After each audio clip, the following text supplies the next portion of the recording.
अब इन्जोइङ अहिले यो सक्सेसलाई इन्जोय गरिरहेको छौँ as a unit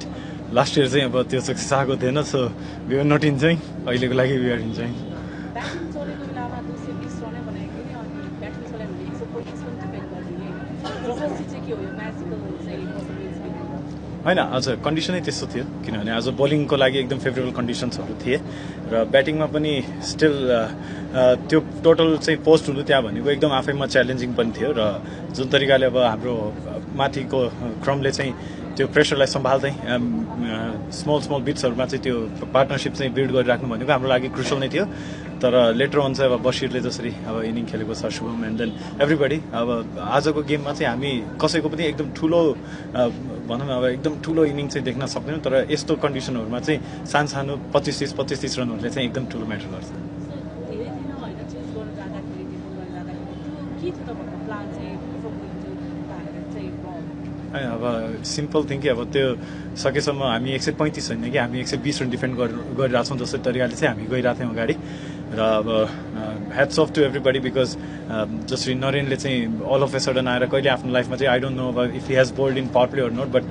Hee did it for all of us and बसिरले पनि अनि इक्वली डिलाङ्गेले the way he bowled is जति पनि ओभर फाल्नु भयो आज प्लस प्रतीश अनि त्यसपछि Surya I mean he's been really consistent this year and you know it's is for someone like me जो चाहिँ आफै एउटा अब टिमको लिडर हुनु त्यो चाहिँ एउटा फरक कुरा हो तर एज ए प्लेयर चाहिँ तपाईँको टिमको प्लेयरहरूले चाहिँ त्यसरी पर्फर्मेन्स गरिराख्दा चाहिँ एकदम खुसी लाग्छ र साथै अब स्पिनरहरूले चाहिँ अझै राम्रो गर्दा चाहिँ यस्तो कन्डिसनहरूमा जहाँ चाहिँ बााउन्ड्रीहरू एकदम ठुलो पनि छैन